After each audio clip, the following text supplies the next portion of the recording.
Good morning students. आज मैं आपको आपकी फ्लेमिंगो चैप्टर का जो फर्स्ट चैप्टर है, लास्ट लेसन, आज वो मैं आपको फिनिश करने जा रहा हूँ। तो आप लोग नेक्स्ट पैसेज पे आ जाइएगा। कल हमारे आपके पैसेज थे, आपके यहाँ हो गए थे जब छोटा लिटिल फ्रेंच था, क्लास में पहुँच चुका था, वो वहाँ बैठ जाता है और उसके टीचर बोलते हैं वो काफ़ी सैड था, उसकी सारी समझ में आ चुका था कि सारे लोग क्यों आए हुए, विलेज पीपल क्यों बैठे हुए हैं। तो एम हेमल ने उस लिटिल फ्रेंड से ये बोला था कि बेटा केवल आप अपने आप को ही, केवल अलोन को आप ये रेस्पॉन्सिबल मत समझो कि आप अपनी वजह से ही ये लैंग्वेज आप अच्छे से नहीं सीख पाए हो। इसके लिए और भी बहुत सारे लोग रेस्पॉन्सिबल हैं, आपके पेरेंट्स हैं और भी लोग हैं, मैं भी हूँ। मेरी भी कहीं ना कहीं, यानी कि एम हेमल जो उसके टीचर हैं वो खुद ये बोल रहे हैं कि बेटा मेरी भी कहीं ना कहीं कुछ फॉल्ट रहे हैं जिसकी वजह से मैं आपको अच्छे से नहीं सिखा पाया। और क्योंकि वो बोलते हैं बेटा मेरी भी मिस्टेक रहेगी, मैं भी कभी कभी फिशिंग पे चला जाया करता था या कभी कभी मुझे कहीं बाहर जाना होता था तो मैं आपकी हॉलीडे कर दिया करता था। तो यहाँ तक कल हमारा हो गया था। अब आपके नेक्स्ट पैसेज है, ये आप देख लीजिएगा, पेज नंबर 9 से आपके हम आगे से एक्सप्लेन करने जा रहे हैं। आप अपनी बुक हैंड में ले लीजिएगा और नेक्स्ट लाइन में आपको एक्सप्लेन कर रहा हूँ। Then from one thing to another M Hamel bent on to talk of the French language. आगे बता रहा है राइटर कि इसके बाद from one thing to another, एक के बाद एक चीज। M Hamel bent on to talk of the French language. M Hamel थे, उसके टीचर हैं, वो फ्रेंच लैंग्वेज की एक के बाद सारी चीजें उसकी एक्सप्लेन करते हुए जा रहे थे। बच्चों को आगे उन्होंने स्टडी शुरू कर दी थी। Saying that it was the most beautiful language in the world. M Hamel ने कहा है कि that it was the most beautiful language in the world, कि बेटा ये जो लैंग्वेज है आपकी फ्रेंच लैंग्वेज थी, ये दुनिया की सबसे सुंदर आपकी लैंग्वेज थी। The clearest the most logical, एकदम साफ सुथरी और बहुत ज्यादा लॉजिकल वाली, बहुत ज्यादा तार्किक वाली ये लैंग्वेज आपकी रही है। That we must guard it among us, और इसलिए हमें अपनी भाषा को, अपनी मातृभाषा को, अपनी लैंग्वेज को अपने बीच में इसको हमें गार्ड करना चाहिए, हमें इसको बचाकर रखना चाहिए।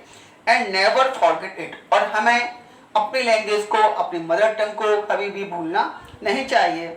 Because when people are enslave, क्योंकि बता रहा है, बहुत इंपॉर्टेंट लाइन्स है, बहुत इंपॉर्टेंट पैसेज है कि व्हेन पीपल आर इंस्लेव, क्योंकि जब किसी भी लोगों को, किसी कम्युनिटी को इंस्लेव कर लिया जाता है, अपना गुलाम बना लिया जाता है, as long as they hold fast to their language it is as if they had the key to their present. तो अगर वो लैंग्वेज, अगर वो लोग जिनको इंस्लेव कर लिया गया है, कहीं अपना गुलाम बना लिया गया है, तो अगर वो अपनी लैंग्वेज को होल्ड किए रहते हैं, अपनी लैंग्वेज को अभी जिंदा रखते हैं, तो बिल्कुल ये उस तरह का होता है कि जैसे कुछ लोग जेल में हैं और वो जेल में रह के, प्रिजन में रह के, उनके पास जो की होती है वहां से आज़ादी के लिए, वहां से बाहर निकलने के लिए, अपनी पहचान बताने के लिए, तो वो लैंग्वेज उनके लिए की का काम करती है कि वो अपने आप को अभी भी बचा सकते हैं, अपने आप को अपनी लैंग्वेज के द्वारा बचा सकते हैं, आज़ाद करा सकते हैं। या वी कैन से ये जो लैंग्वेज होती है हर व्यक्ति की अपनी पहचान होती है। सपोज करिए कि हमारे इंडिया के लोग हैं, बहुत सारे अमेरिका में रहते हैं, अगर वो टोटली वहाँ पर इंग्लिश ही वहाँ पर कन्वर्सेशन में यूज कर रहे हैं तो उन्हें फिर कोई जान नहीं पाएगा ये कि ये लोग इंडिया से हैं या कहाँ से।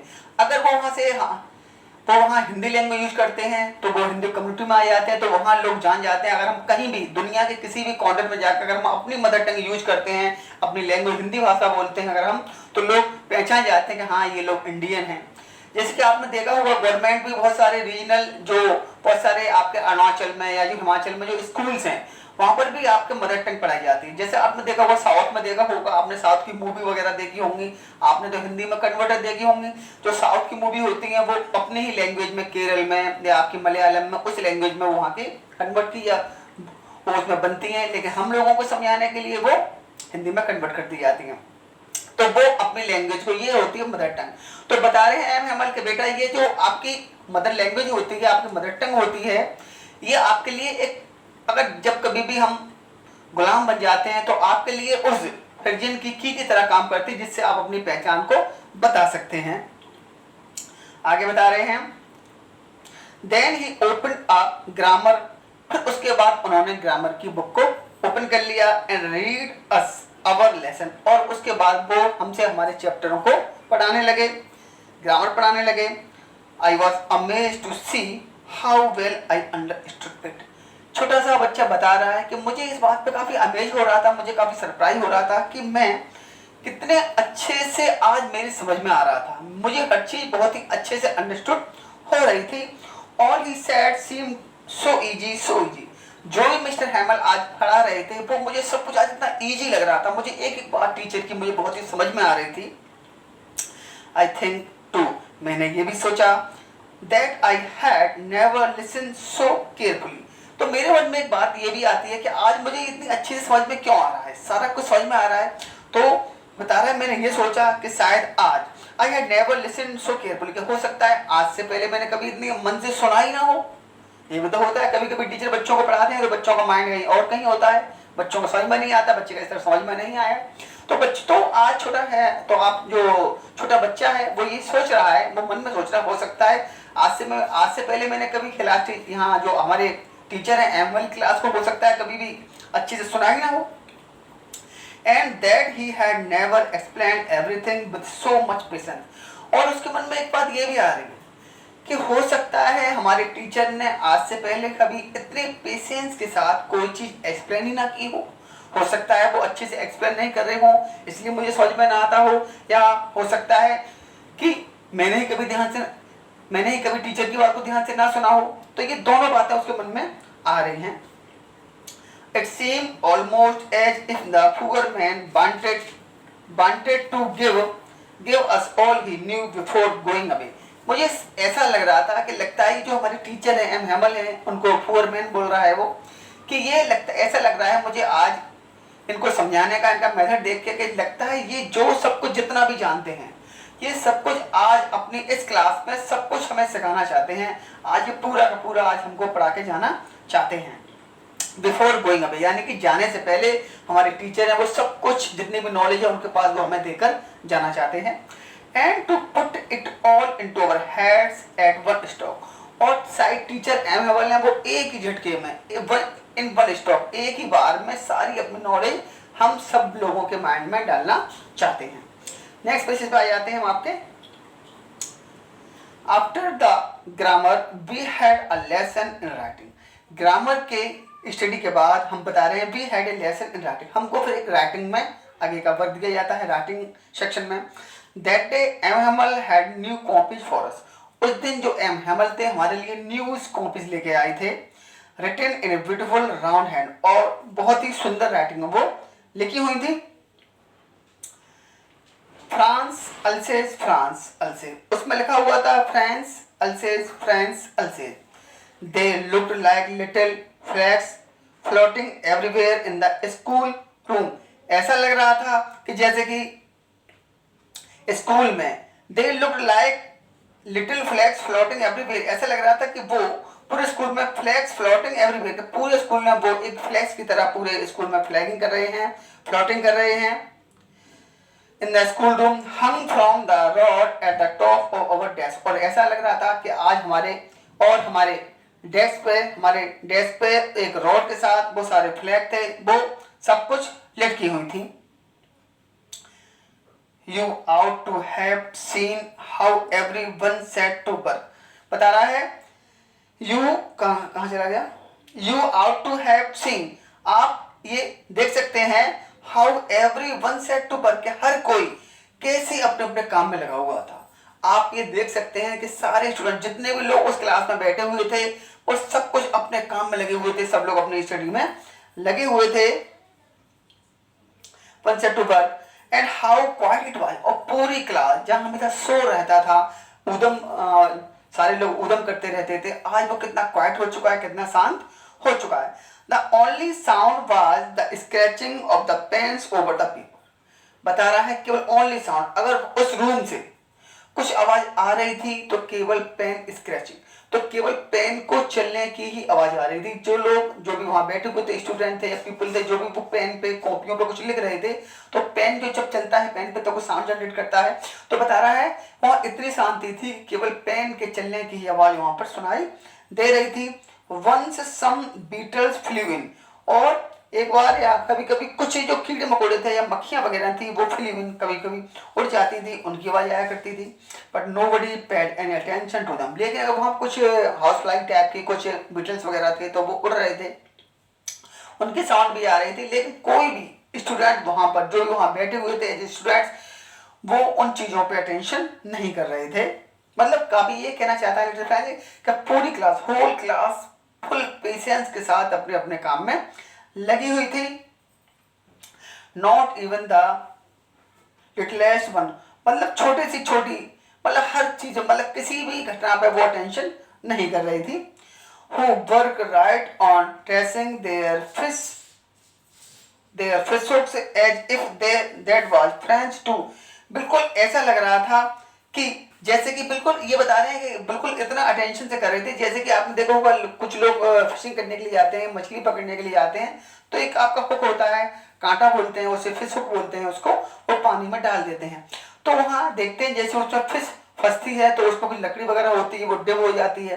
तो बता रहे हैं जो आपका फिशरमैन होता है या जो फिश को पकड़ने के लिए जाता है बंदा, तो वो फुल पेशेंस के साथ उसको देखता रहता है कंटिन्यूटी के कहाँ कि अब हमारे उसमें स्टिक में क्या कोई मूवमेंट आ रहा है या नहीं आ रहा है। तो बता रहे हैं इसी पेशेंस के साथ बिल्कुल ऑल द होल क्लास यानी होल स्टूडेंट पूरा अटेंशन से अपना वर्क कर रहे थे। ऐसा लग रहा था कि सब लोग अपने अपने फिश हुक को देख रहे हैं, जैसे कि सब लोग यहाँ मछली पकड़ने के लिए आए हैं और पूरा अटेंशन वहीं पे लगा हुआ है। इसी टाइप से यहाँ कंपेयरिंग की गई है उसकी, इसी टाइप से सारे स्टूडेंट थे, जो फुल क्लास थी बिल्कुल पेशेंस के साथ वर्क कर रही थी।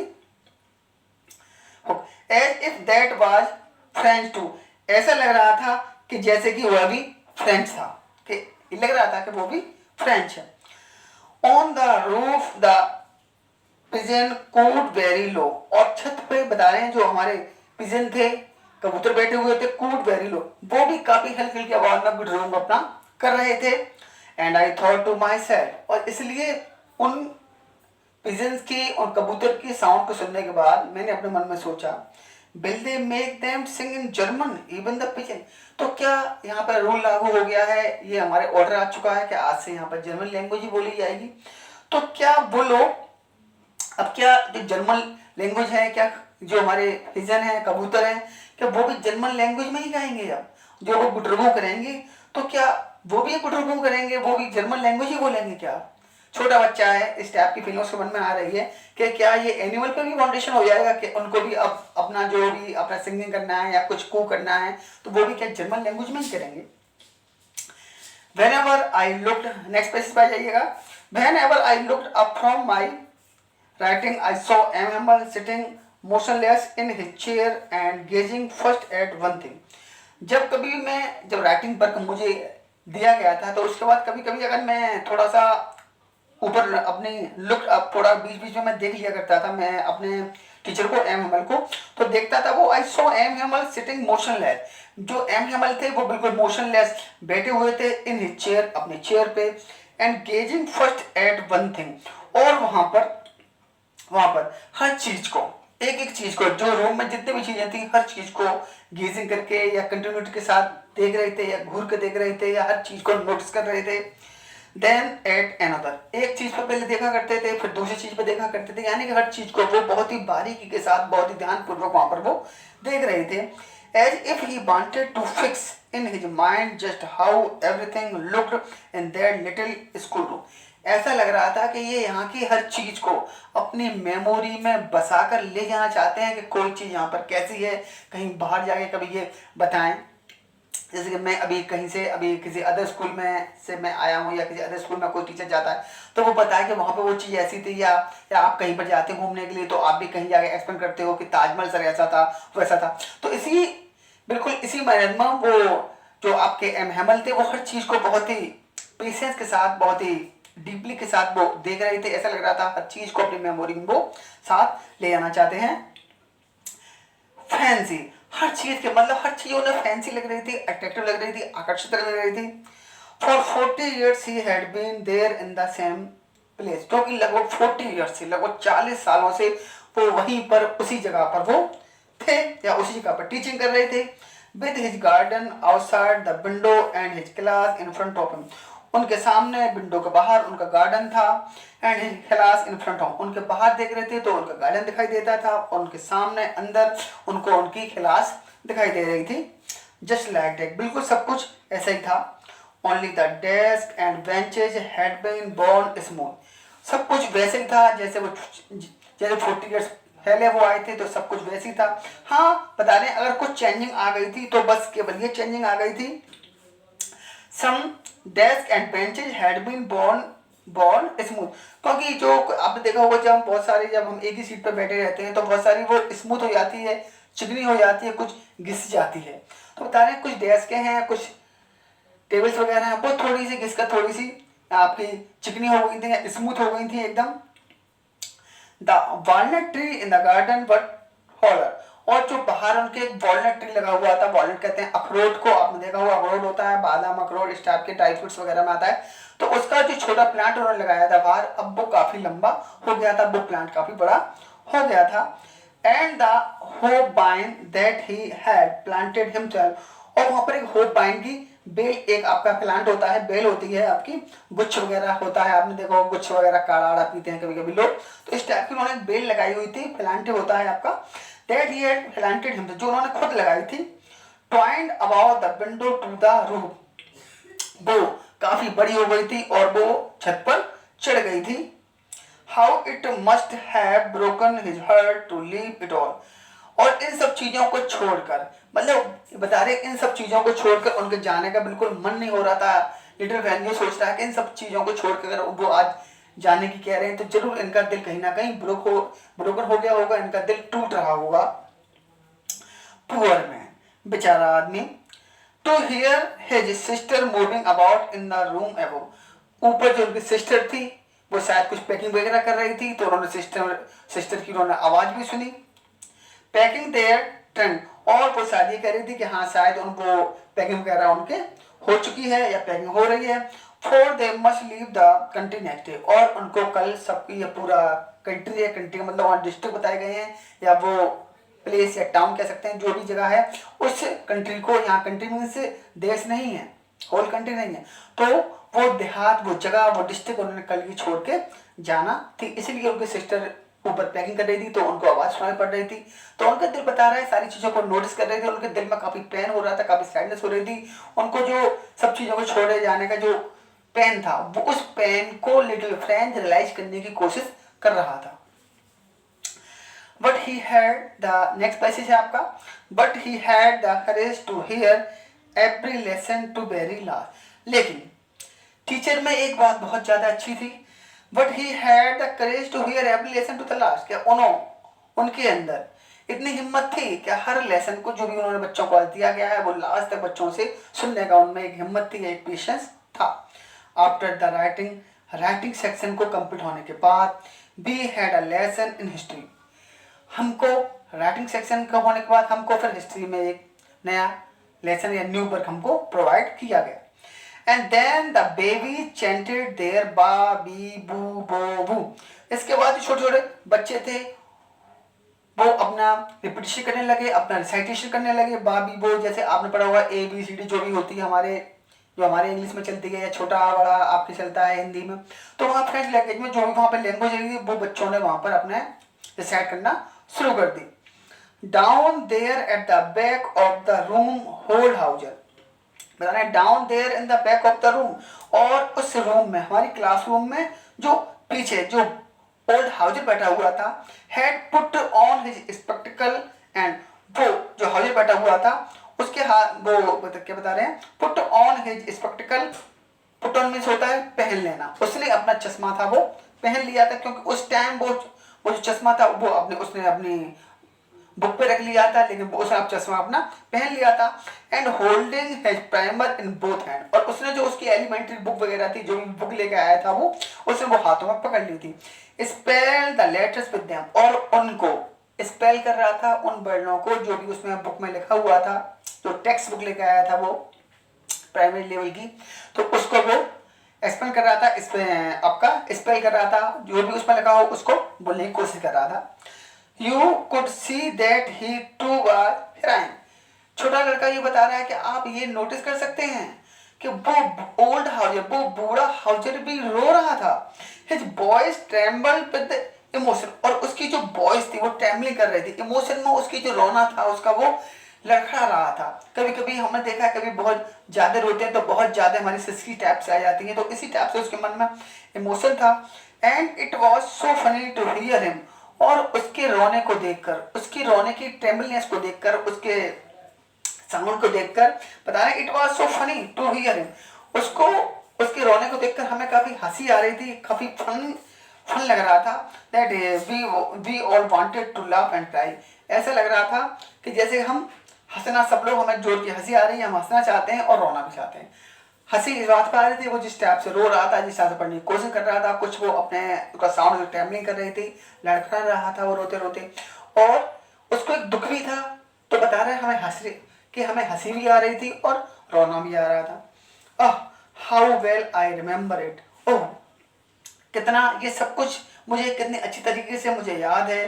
दैट लास्ट लेसन, कि उस दिन हमारा जो लास्ट लेसन था, राइटर बता रहा है, अल्फोंसो डोडेट आपको बता रहे हैं कि मुझे कितना आज सब कुछ, आज भी मुझे कितना अच्छे से याद है, क्योंकि यहाँ पर राइटर कह रहे हैं आज भी मुझे याद है। इसका मतलब ये है कि वो बता रहे हैं अभी यहाँ पर छोटा बच्चा है, जो छोटा बच्चा है वही आपके अल्फोंसो डोडेट है। बता रहे हैं अब वो काफी बड़े हुए होंगे तभी उन्होंने ये चैप्टर लगा होगा, तो बता रहे हैं कि मुझे आज भी वो सारी मुझे मेरे बचपन की जो बातें हैं, मुझे जो लास्ट लेसन है, मुझे सब कुछ एक एक बात उसकी मुझे आज अच्छे से याद है। नेक्स्ट पेज देख लीजिएगा, बस एक दो पैसे और हैं आपके, खत्म होने जा रहा है। All at once the church clock struck 12, उसी समय जो बाहर चर्च था उसकी बेल की साउंड सुनाई पड़ती है। struck 12, उसने 12 बजे की उसने बेल बजा दी। Then the एंजलस, और उसके बाद फिर एंजलस में बताया गया है जो आपकी वर्शिपिंग होती है, प्रेयर होती है, वो होने लगी उसके बाद। At the same moment the trumpet of the Prussian, और उसी समय जो टेम्पेट कहते हैं एकदम जोर की साउंड होती है, movement the trumpet of the Prussian, जो प्रूशियन सोल्जर, जो वो वहाँ पे अपने जब स्कूल आ रहा था तो उसे रास्ते में जो आपको प्रूशियन सोल्जर मिले थे जो वहाँ पर प्रैक्टिस कर रहे थे, उन लोगों की कदमों की धड़ धड़ धड़ धड़ लेफ्ट राइट की आवाज उसको सुनाई देने लगी। रिटर्निंग फ्रॉम डिल, वो लोग अपने डिल करके वापस लौट रहे थे। साउंडेड अंडर अवर विंडो, और वो शायद उस स्कूल के पास से निकल रहे होंगे, तो बता रहा है कि मुझे मेरे विंडो के पास से नीचे से मुझे उनके जाने की, प्रैक्टिस करके वापस जाने की बात मुझे सुनाई दे रही थी। एम हेमल स्टूड अप, और जो हमारे टीचर थे एम हेमल वो वहाँ खड़े हो जाते हैं। वेरी पेल, तो पेल का मतलब है यहाँ पे पीला नहीं है, मुरझाया हुआ है। मुरझाया का मतलब यहाँ पे काफी सैडनेस है, चेहरा उतरा हुआ होना, वो काफी दुखी थे इन चेयर, अपने चेयर पे। I never saw him to look so tall, और बता रहे मैंने कभी टीचर को अपने कभी भी उनको इतना लंबा, लंबा का मतलब इस स्टाइल में, जैसे कि आप देखो टीचर वैसे नॉर्मली खड़े होते हैं, लेकिन अगर कोई इतना अटेंशन मोड में खड़ा हो तो उनकी थोड़ी सी हाइट भी लगता है, थोड़ा बढ़ जाती है। तो बता रहे कभी मैंने टीचर को इतना सैड और इस कंडीशन में मैंने उनको नहीं देखा था। नेक्स्ट पेज देखिएगा। माई फ्रेंड्स सेड ही, अब जो टीचर हैं एमएमएल हैं वो सारी क्लास को आपके एड्रेस कर रहे हैं, बोल रहे हैं।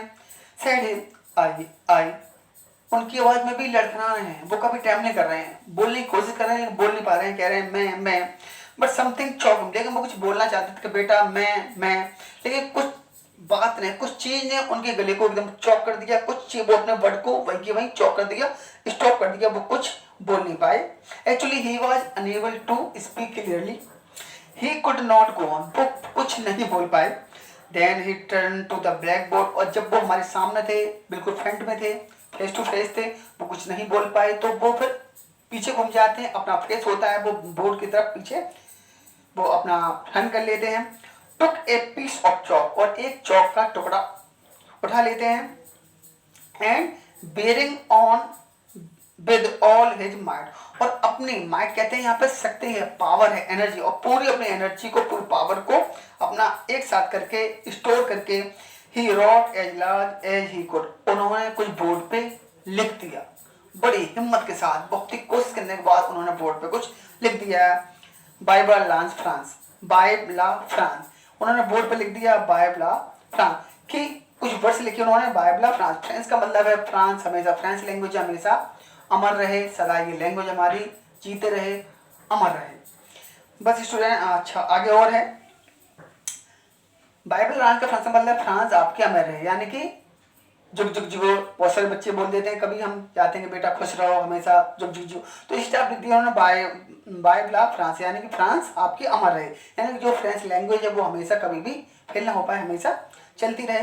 Then he stopped and leaned his head against the wall, इसका बता रहे हैं वो रुक गए and leaned his head against the wall, और उन्होंने अपना जो सर था वो दीवार के साथ उन्होंने सपोर्ट में ले लिया, ऐसे दीवार से सर लगा लिया। एंड विदाउट ए वर्ड, और बिना कुछ बोले हुए, he made a gesture to us with his hand, और उन्होंने बिना कुछ बोले हुए हमें पीछे से ही ऐसे पूरी फुल आपकी फुल क्लास को पीछे से ही ऐसे उन्होंने बोल दिया, उन्होंने हाथ हिला के गेस्चर कर दी स्कूल डिसमिस यू में, और उन्होंने हाथ हिलाकर ये पूरा बोल दिया कि बेटा स्कूल डिसमिस हो चुका है, अब आप सब लोग अपने यहाँ से जा सकते हैं। यानी बता रहे हैं उनके टीचर के अंदर इतनी हिम्मत नहीं हो रही थी कि वो सारी क्लास के बच्चों से उनको फेस टू फेस हो गई है, बोल सकें कि बेटा अब क्लास खत्म हो गई है, हम जा रहे हैं। उनके वो यानी कि कह सकते हैं वो कितना प्यार हम लोगों से करते होंगे, कितना उन्हें काफ़ी दुख हो रहा था कि वो उनके अंदर इतनी हिम्मत भी नहीं थी कि वो सारे क्लास को फेस टू फेस बोल सकें।